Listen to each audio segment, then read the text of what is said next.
popular in the late 90s and early 2000s, Yoo Sung-jun, also commonly known as Steve Yoo, is one such K-pop star who wasn't exempt from the draft and decided he didn't want to serve in the military. Starting his career in 1997, Yoo was the face of the K-pop industry, before there really was much of an industry. He won countless music awards and consistently topped the Korean charts. But in 2002, right before he was supposed to enlist for mandatory service, he emigrated to the United States and became a naturalized American citizen. Little did he know that this decision would completely end his music career in Korea. The government considered this an act of treason, deported him, and banned him from ever entering Korea again. Immediately after, Yoo applied for a Korean visa at the Los Angeles South Korean consulate, which was promptly denied. In 2015, he appealed to the Korean court to reverse the decision to deny his visa, appearing on video, pleading on his hands and knees, saying that he'll do whatever it takes to be accepted back into Korea, but he was denied once again. He tried to appeal it a final time in 2017, but after a court hearing, he was denied once more, and he is no longer allowed to appeal his entry ban.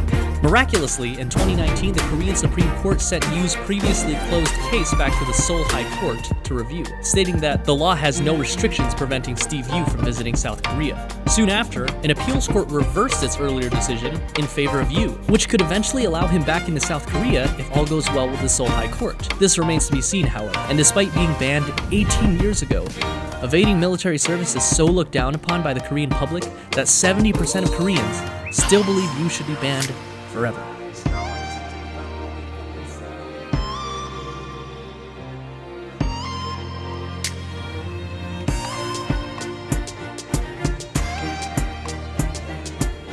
Perhaps the most high-profile Korean celebrities to have served in the military so far have been G-Dragon and the rest of Big Bang. They played it smart, and nearly all of them chose to enlist in 2018, with the exception of T.O.P., who enlisted in 2017. This resulted in the band returning nearly all at the same time in 2019, only a few months apart from each other. So what can be done in BTS's case? Here are 5 possible options that I've listed, from option A to option E. Option A is exemption, of course, which is preferable. This would allow BTS to continue to perform together with no mandatory military service. However, this option is already off the table due to the Defense Ministry's unyielding policy of no exemptions for pop stars. So let's move on to option B. Option B, one after another. This will mostly be the same information as the previous video, but since the mandatory enlistment age for K-pop stars is now 30 instead of 28, 2 years have been added onto every date. If we assume that each member waits to turn 30 to enlist, similar to what we can assume Jin is doing, here's a timeline we can follow. And these are all just estimates based on their birth year. The order of enlistment and return may vary. 2022, Jin leaves. BTS is 6. 2023, Suga leaves. 5 members left. 2024, J-Hope and RM leave. Jin and Suga return. 5 members left. 2025, Jimin and V leave, and J-Hope returns. Depending on who leaves first, we could either have 3 members or 4 members during this time. 2026, RM returns. 5 members. 2027, Jimin and V return. Jungkook leaves. 6 members. 2029, Jungkook returns. And BTS is 7. There are several strange things that will happen to the group if they choose to enlist one after another. First off, for some of 2024 until Suga returns, they won't even have a rapper, unless you count Jungkook, with the remaining members being Jin, Jimin, V, and Jungkook. In 2025, there's a chance that BTS will have only 3 members, with Jin, Suga, and Jungkook. And finally, there may be a chance we see an OT7 reunion for about 3 brief months from June to September of 2027, right before Jungkook leaves. But after that, they will only be 6 until 2029. That's 9 whole years from now. And remember, these are just estimates based on their dates of birth. They may choose to enlist earlier if they want to. Option C is what I'll call the Big Bang maneuver. They all enlist together at nearly the same time. This will require the entire group going on a 2-year hiatus and returning again all at the same time.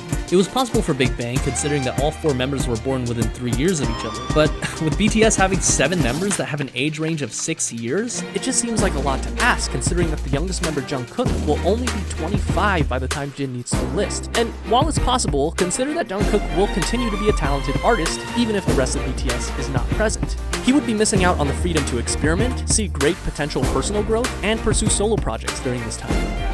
Option D is what I will call the Fentone solution, posted by Quora user Danelle Fentone while doing research for this video. He suggests that the enlistment can be staggered and done in 2 to 3 staggered groups, with the groups having at least 1 rapper and 1 vocalist, 1 English speaker, and 1 goal. This ensures that there will always be a group ready for concerts and promotions, as well as a comeback by 2023 or 2025 if we had 2 years with the new legislation. Now, option E is, are you ready? Wait until the draft is abolished or Korea is reunified. Now, for either of those, don't hold your breath. But it is possible. No matter what option BTS chooses, Jin says he's ready to serve, as is the sacred duty of every South Korean citizen. 뭐 만약에 결정되더라도 정말 좋은 모습을 보여드리기 위해 노력하고 있습니다. Now, what do you think they'll do? What do you think the future holds for BTS?